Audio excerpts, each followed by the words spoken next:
급변하는 세계 정세와 수많은 위기 속에서 출범한 이명박 정부.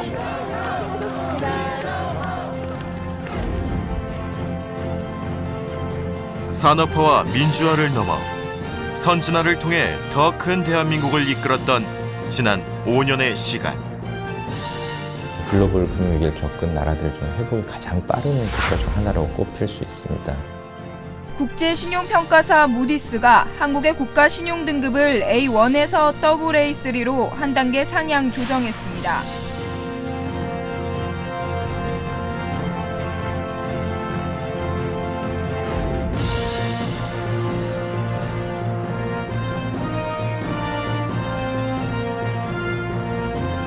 국민과 함께 만든 더 큰 대한민국. 영상실록 2부에서는 2008년 이명박 정부 출범 직후 시작된 글로벌 경제 위기에 맞서 발빠른 대응으로 위기를 극복하고 대한민국의 발전을 이끌었던 지난 5년의 이야기를 되돌아본다.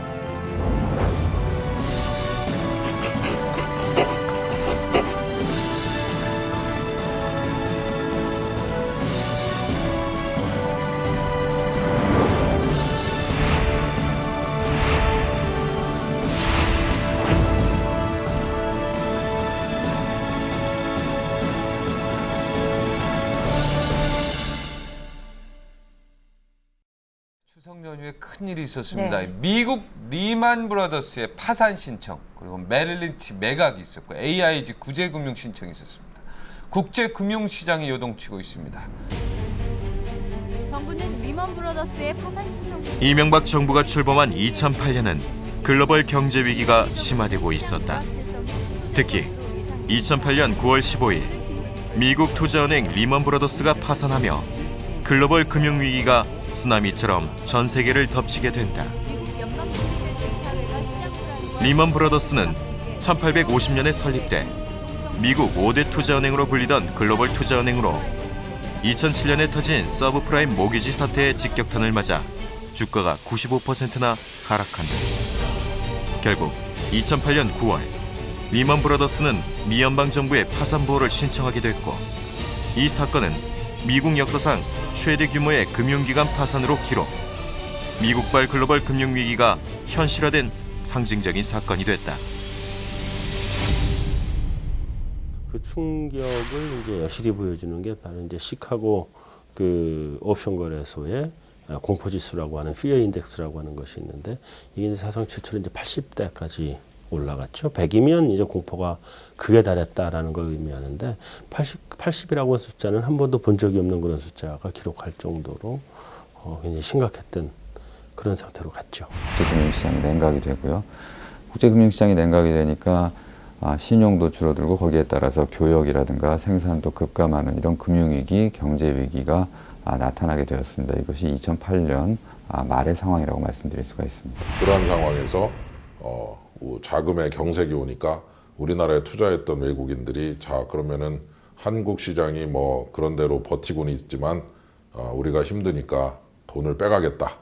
그래서 우리나라로부터 12월까지 무려 700억 달러를 빼갑니다. 엄청난 충격이 우리한테도 닥쳤다, 이렇게 볼 수 있죠. 이러한 글로벌 금융위기의 확산에 따라 대한민국에도 심각한 경제위기가 닥친다. 코스피 지수는 폭락했고 원화 환율 또한 급등했다. 2008년 한국의 경상수지 흑자 규모는 외환위기 이후 최저 수준인 32억 달러로 급감한다. 민간 소비 또한 4년 만에 마이너스를 기록, 실업률 또한 급증하며 경제 문제는 더욱더 심화된다.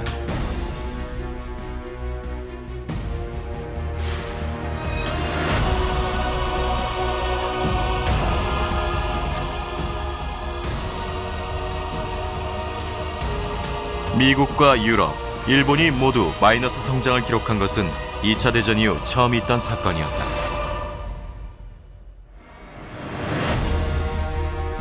당시의 경제 위기는 세계 모든 정상들도 일생에 없던 위기의 순간이라 회고할 정도였다.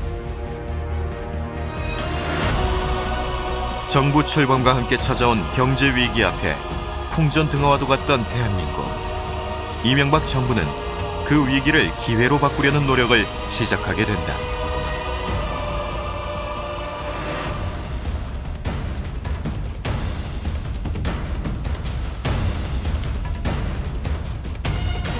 1929년 대공황 이후 전 세계가 맞이하게 된 최대 위기. 글로벌 금융위기의 타격은 외환 보유고의 급감으로 이어졌다. 제일 문제가 되는 건 역시 외화였습니다. 뭐 우리 스스로 2,700억 불의 외환 보유고도 있었고 그런 대로 버틸만 했는데 외국인 자본이 빠져나가고 그 다음에 은행들이 또 밖에서 돈을 많이 또 꼬은 것도 있고 조달해 왔는데 그런 쪽도 다 내놔라, 못 믿겠다 하는 쪽이 많아지니까, 그러니까 그 당시에 이제 제일 컸던 거는 그러면 알았다 하고서 정부에서 외화 부채에 대해서 보증을 해줬습니다. 이런 식의 그 조치들을 취하는데 그것이 이제 외국인들한테 신뢰를 심어줬죠. 정부는 글로벌 금융위기로 인한 국내 금융시장의 충격을 최소화하기 위해 발빠른 대응에 들어간다. 가장 먼저 외환 유동성을 확보하기 위해 세계화의 공조체제를 구축한다. 우선 미국과 2008년 10월 30일 300억 달러 규모의 통화 스와프를 체결했다. 오늘 한국은행은 미국 연준과 통화 스왑 계약을 체결하기로 합의를 했습니다. 계약 규모는 300억 달러로 몇 번에 분할해서 최고 300억 달러까지 이 자금을 사용할 수 있게 됩니다. 역사적으로 그런 의미가 있는 것이다. 정부는 한미 통화 스와프의 체결, 뒤이어 일본과의 통화 스와프 체결, 그리고 중국과의 통화 스와프 체결까지 이어가며 적극적인 외환 확보 정책을 펼쳐나간다. 2009년 상반기에 마이너스 성장을 한 이후에는 정부가 아주 적극적으로 대처를 했습니다. 예를 들면 통화 스왑도 체결을 했고, 그다음에 금리를 인하하는 정책, 그다음에 즉각적으로 정부 지출을 늘리는 정책을 통해서 정부가 민간의 경기 침체에 대해서 대응을 해서 정부의 지출 늘림으로 인해 가지고 경기가 급락하는 것을 방지할 수 있었고요. 그것에 따라서 이제 2009년 하반기부터는 다시 한국 경제가 반등하는 그런 상황이었습니다. 2009년 이명박 정부는 비상경제 정부 체제로 나아가겠습니다. 이에 걸맞는 국정 쇄신도 계속 단행해 나가겠습니다. 매일매일 경제 상황을 점검하고 대책을 세우고 실천하는 데 1분 1초도 소홀히 하지 않겠습니다. 1차 비상경제대책회의가 지금도 계속되고 있습니다. 오늘 회의한 이곳은 청와대 지하 벙커. 2009년 1월 8일부터 매주 목요일 아침 7시 30분에 대통령과 기획재정부 장관, 한국은행 총재 등 20여 명의 경제 관련 수장들이 경제위기 극복을 위해 머리를 맞댔던 장소다. 1년간 대통령 주재회의만도 40회. 서민 생활 안정과 경기 활성화 관련 2009년에만 총 73건의 안건이 상정될 만큼 경제위기 극복을 위한 정부의 열정은 뜨거웠다.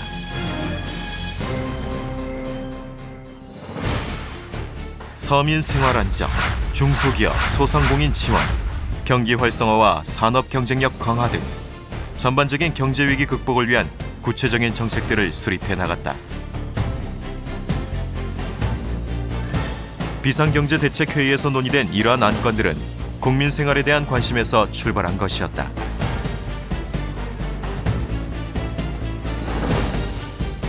위기 극복의 힘든 과정에서 이명박 정부는 서민을 위해 물가 안정과 일자리 창출이라는 핵심 분야에 우선순위를 두고 국정을 운영해 나갔다. 2008년 3월부터 52개 생활 필수품을 선정해 가격 및 수급 동향을 관리하고 2010년 이후에는 민생안정대책회의를 장차관급 회의로 격상해 운영했다. 2011년, 2012년에는 서민 물가 안정 종합대책과 안정방안을 마련, 물가 안정을 위한 전방위적 대응을 이어나갔다.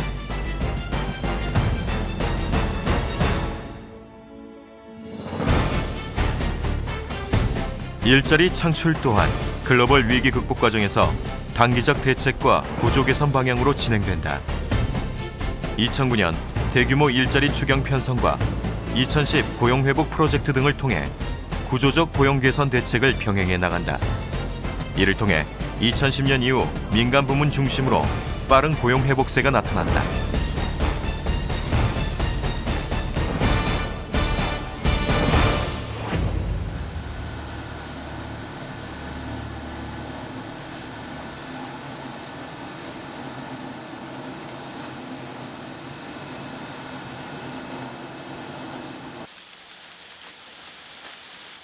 국내 산업용 장갑 분야에서 시장 점유율 1위를 차지하고 있는 S기업. 이곳은 생산품의 95%를 미국, 일본, 중국 등에 수출하고 있는 수출 주력 기업이다. 들이 원하는 제품이 타치감이 좋고 부드럽고 착용감이 좋은 쪽으로 자꾸 원하잖아. 지금 현재 기존 하지만 2008년 금융위기 당시 이곳에도 위기가 닥쳤다. 달러 환율이 급상승하면서 엄청난 손실을 가져오는 키코 피해를 입게 된 것이다. 또 그에 따른 또 애로사항이 또 다른 업체들 제품들이 부드러운 제품 코팅을 요청을 해서 하다 보니까 아무래도 지금 현재는 구동이 3, 4, 5기가 좀 더 부드럽거든요. 체인지를 했는데 이제 중소기업을 운영하면서 어떤 깊은 우리가 금융 쪽이라든가 그런 걸 잘 몰랐어요. 또 그런 얘기만 듣고 그때 당시에는 그대로 가입을 했었던 것들이 한순간에 어떤 미국발 어떤 금융 위기가 찾아오면서 환율이 뭐 1,800원대까지 막 1,500원에서 1,800원대 급속도로 올라가는 바람에 뭐 엄청난 어떤 힘드는 과정을 겪었습니다. 참 그때 회생을 하려니까 가슴도 아프고 온 직원이 너무 힘든 과정을 겪었습니다.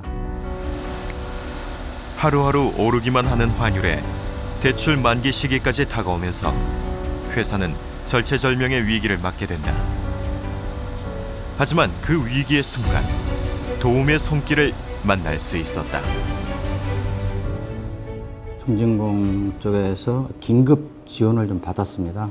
한 3억 정도 지원을 받고 만기 연장을 또 정진공에서 좀 해줬어요. 그래서 좀 슬기롭게 좀 풀어나갔고 또 그때 당시에 그 무역보험공사에서 보증을 한 10억 정도 받아서 무역보험공사도 같이 우리한테 엄청 힘든 과정을 그게 바로 우리가 좀 제기가 되지 않았는가.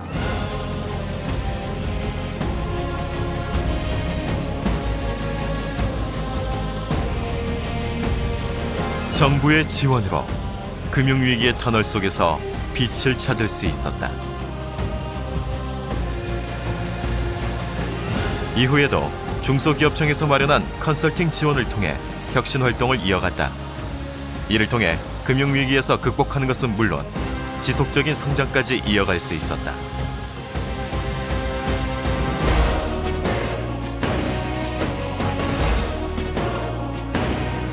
이명박 정부는 금융위기에 처한 기업에게 지원을 아끼지 않는 한편 대중소기업 간의 동반 성장을 유도하기 위한 노력을 이어갔다.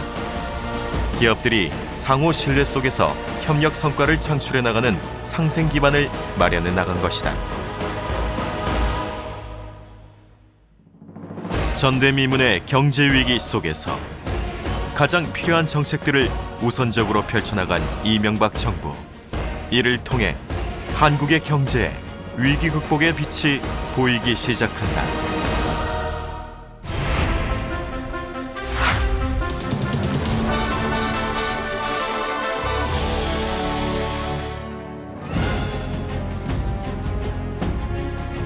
재정 지출의 확대, 예산의 조기 집행, 외환시장 안정 정책, 수출 다변화의 모색 등 경제 영역 전반에 거쳐 정부의 신속한 대처가 이어졌다. 그리고 곧이어 위기 극복의 사인들이 곳곳에서 나타나기 시작한다.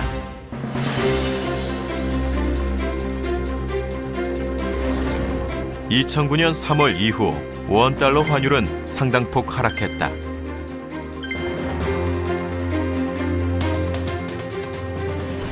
(2008년) 1000포인트 이하로 하락하던 주가 지수도 상승세로 반전됐다.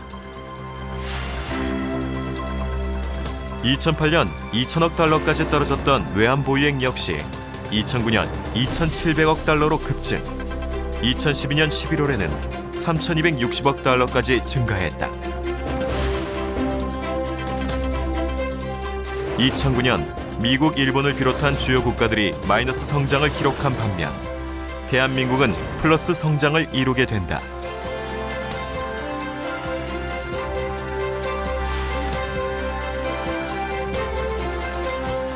실제로 대한민국은 국제통화기금 IMF로부터 OECD 국가 중에서 가장 빠른 경기 회복세를 보이고 있다는 평가를 받는다. 우리나라는 이번 글로벌 금융위기를 겪은 나라들 중에 회복이 가장 빠른 국가 중 하나로 꼽힐 수 있습니다. 그 이유를 본다면 우리나라가 이제 무역 규모가 굉장히 크고 GDP 규모가 맞먹을 만큼 수출입을 많이 하고 있는데 그 수출입 대상 국가들이 굉장히 다변화되고 있습니다. 예를 들어서 우리 수출이 미국이나 유럽에만 집중됐었다면 오히려 이번 위기에서 이렇게 쉽게 빠져나오지 못했을 텐데 중국이라든지 브라질, 동남아 같은 상대적으로 여건이 덜 나쁜 국가들로 수출을 많이 다변화시켜 놓다 보니까 오히려 위기를 빠져나오는데도 그만큼 큰 도움을 받았다라고 생각합니다.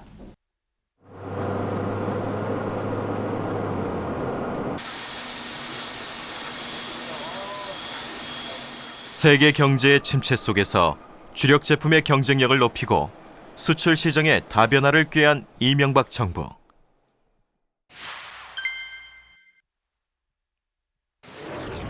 이러한 노력의 결과는 무역 수지의 흑자는 물론 무역 규모의 눈부신 성장을 이끌었다. 변화는 와야 한다. 저는 이렇게 생각하고 있습니다. 근데 이번 이 변화는 그리고 이것은 또 피해야 될 일이죠. 대한민국의 경제 위기 극복 성과는 세계의 인정을 받기에 이른다. 강하고 위기를 극복하는 것뿐만 아니라 위기 이후 세계 경제의 새로운 패러다임을 정착시키는 데에도 긴밀한 국제 공조와 강력한 리더십이 절실히 요구된다는 사실입니다. 위기 극복과 함께 자칫 느슨해질 수 있는 긴장감을 늦추지 않도록 우리 모두가 노력해야 합니다. G20 정상 동료 중 어느 한 분이 강조하신 바와 같이 우리 모두는 위기를 낭비하지 말자 하는 자세를 견지해야 하겠습니다.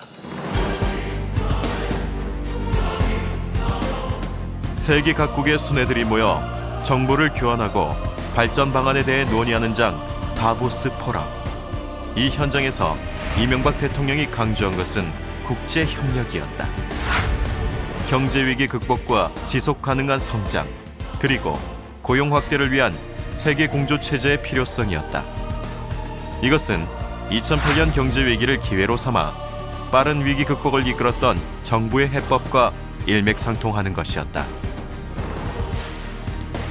한 국가의 위기를 세계와의 협력을 통해 더 빠르게 극복하는 것, 그리고 더 나아가 더 커다란 성장을 이끌어가는 것, 바로 글로벌 경제 영토의 확장이다.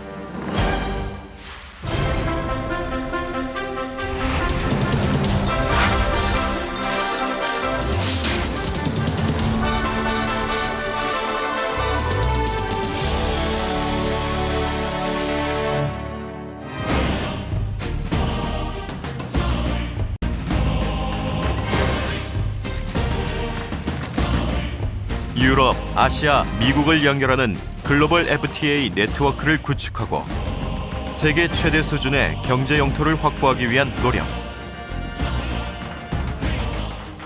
이명박 정부는 이를 위해 세계 주요 국가의 전략적 경제 협력 확대를 지속적으로 이어나갔다. 다른 나라에 비해서는 그래도 양호한 성장률을 지금 기록하는 상황이고, 그리고 특히 이제 자원부국들과의 FTA는 지금 세계는 자원 전쟁 중인데 이런 자원 전쟁 가운데에서 자원부국들과 FTA를 통해서 자원 확보에도 유리한 고지를 점령했다, 이렇게 말씀을 드릴 수가 있습니다. FTA는 어려운 대외 경제 여건 속에서도 우리나라 수출에 든든한 버팀목 역할을 해낸다. 한 EU FTA 발효 이후 1년간 EU에 대한 전체 수출은 12.1% 감소했으나 FTA 혜택 품목은 16.3% 증가한다.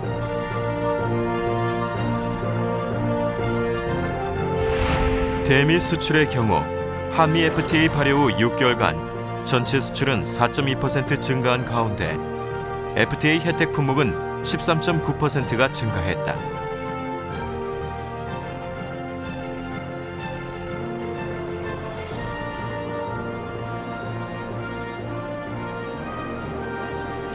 세계 경제의 침체 속에서 주력 제품의 경쟁력을 높이고 수출 시장을 다변화하면서 2008년 금융위기 이후 세계 교역은 5.9% 감소한 반면 한국은 4%나 증가하는 성과를 올렸다.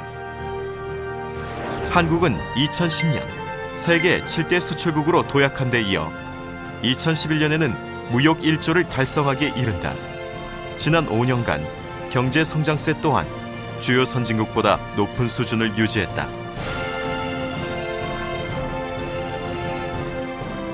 이명박 정부는 기업 경쟁력을 높이기 위한 정부 R&D 지원의 확대와 신성장동력 산업 육성 등의 다양한 노력을 이어가며 무역 2조 달러 돌파를 향해 전진해 나갔다.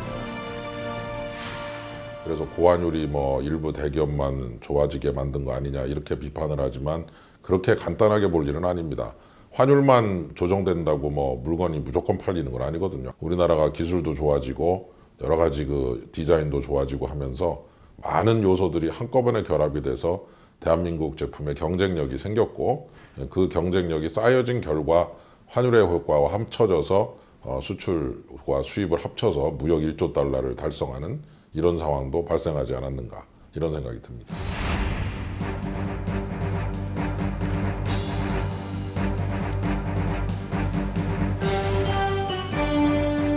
아랍에미리트 원자력 발전 프로젝트 수주에 성공한 이명박 대통령은 현지에서 기자회견을 갖고 이를 공식 발표했습니다.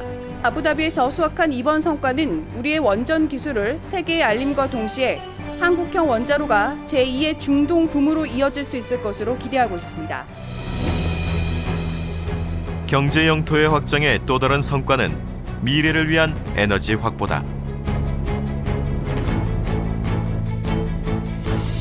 이명박 정부는 중동의 이라크와 아랍에미리트에 진출해 안정적인 자원 공급 기반을 확충하기 위한 노력을 이어갔다. 아랍에미리트의 경우 역사상 최대 규모인 10억 배럴 이상의 대형 생산 유전에 대한 우선적 참여 기회를 보장받았다. 그리고 세계 3위 석유 매장국인 이라크에서는 유망 광구를 선점한다.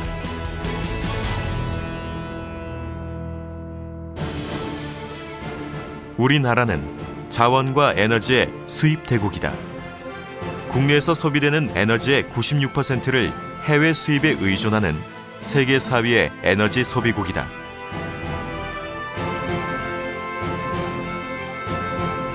이명박 정부는 과감하고 혁신적인 정책을 추진해 에너지 자주 개발률을 높여왔다.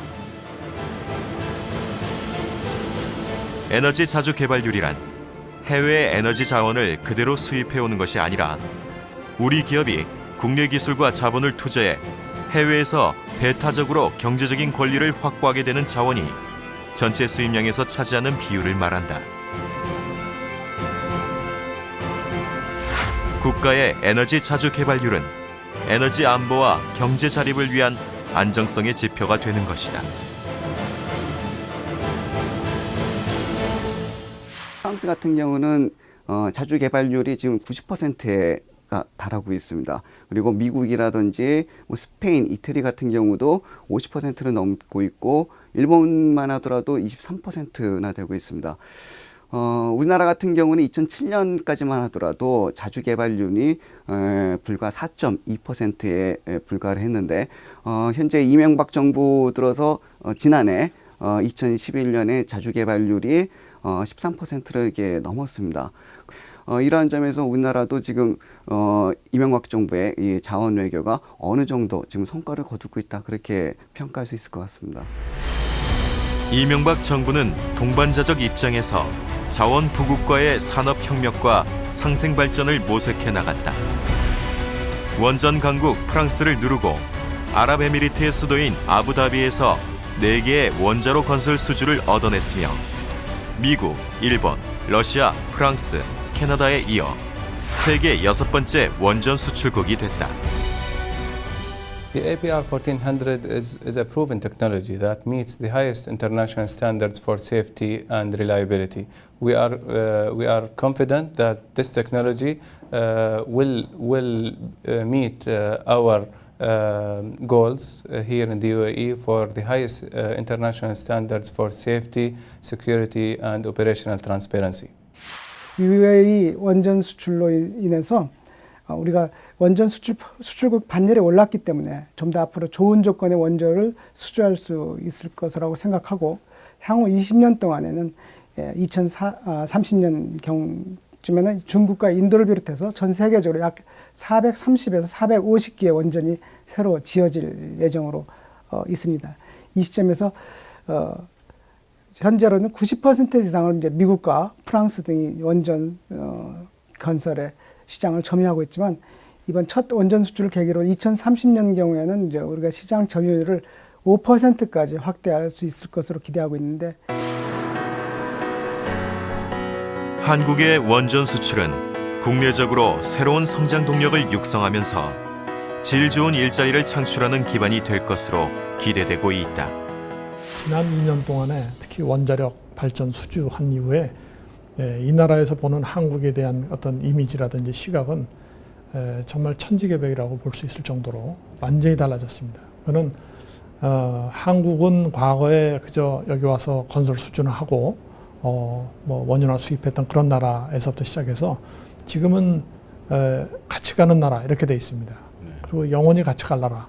이명박 정부의 경제 분야 업적 중 가장 주목할 만한 것은 자원 외교라 할 수 있겠는데요.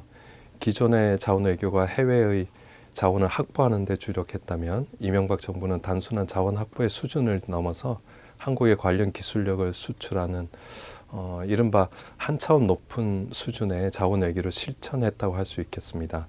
실질적으로 그동안 계속 선진국들 주요 뭐 미국이라든지 일본, 프랑스와 같은 주요 선진국들에 의해서 독점되어 왔던 분야인데 우리나라가 그러한 어떤 보이지 않는 장벽을 이번에 깨고 우리가 당당히 이제 앞으로 향후 이게 에너지 산업을 주도해 나갈 수 있는 어떤 그런 주도권을 갖게 됐다는 데서 가장 큰 의미가 있다고 볼 수가 있습니다.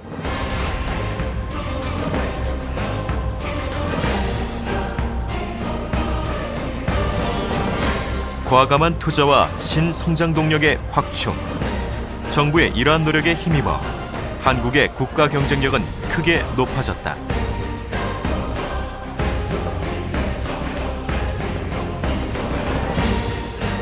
(2012년 8월) 국제신용평가사 무디스가 우리나라의 국가 신용 등급을 상향 조정하기에 이른다. 다음 달 국제신용평가사 피치에서도 신용 등급을 상향 조정.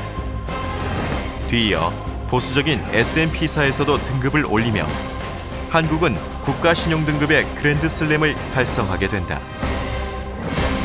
3사가 공통적으로 밝힌 것은 일단 재정의 건전성, 그리고 대외 부문의 안정성, 그리고 견조한 경제 성장 체질을 들었습니다.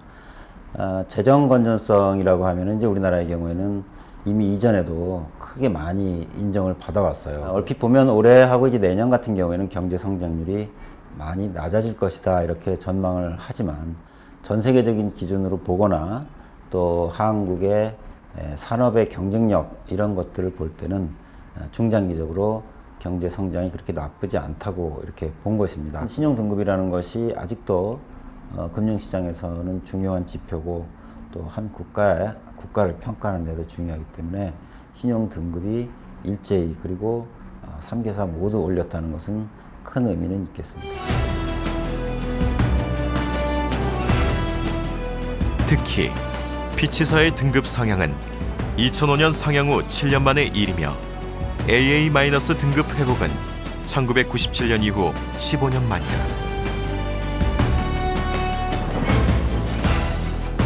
이로써 한국은 G20 국가 가운데서도 상위 7번째 등급에 오르게 됐고 3대 국제신용평가사가 부여하는 신용 등급 중 사상 처음으로 일본을 앞서게 됐다.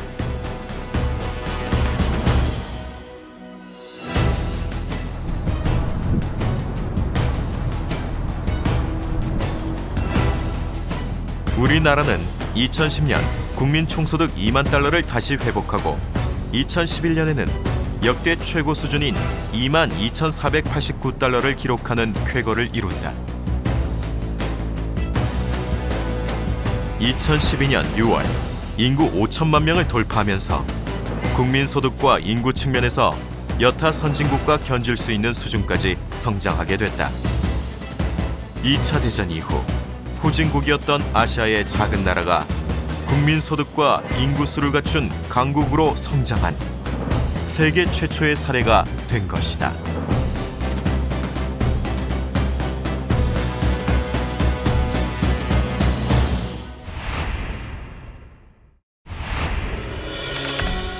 이 체결이 어떤 큰 성과를 직접 우리에게 가져다 준다, 단기적으로 가져다 준다라는 좀 기대보다는 이제 우리가 변화의 물꼬를 트기 시작했다. 그리고 우리가 이런 변화에 적응해야 되는 출발점에 와 있다라는 인식을 같이 하는 게 더 중요하다라고 생각을 하고 지난 5년간은 그런 인식의 어떤 출발점을 마련했다. 현 정부 경제정책의 특징을 말씀드리자면 제가 두 가지로 요약할 수가 있습니다. 자유화와 개방화라고 말씀드릴 수가 있는데 이 두 가지를 지속적으로 실천하는 것이 앞으로 한국 경제가 나아갈 방향이라고 생각을 합니다. 전 세계적 저성장 양극화, 노령화의 흐름 속에서 세계화는 계속되고 그래서 못 사는 나라는 더 힘들어지고 조금 괜찮은 나라는 그나마 좀 버티고 하는 상황도 계속될 거고요. 그래서 그런 거대한 흐름을 우리가 인정을 하고 그런 흐름 속에서 우리 스스로의 그 전략을 계속해서 만들고 추진을 해야 된다 이런 생각이 들고 새로운 시장을 어디를 찾을 것이냐.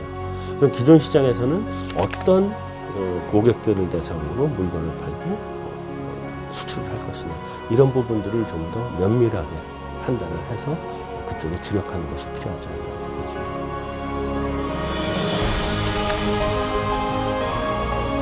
정부의 출발과 함께 시작된 위기를 기회로 삼아 성장의 길로 나아갔던 대한민국의 힘. 그 결과 세계를 이끄는 각국의 정상들이 대한민국의 중심 서울에 모일 수 있었다. 전쟁의 잿더미 속에서 다른 나라의 도움을 받던 우리가 글로벌 중심 국가로 발돋움할 수 있었던 비결. 국민과 함께 만든 더 큰 대한민국.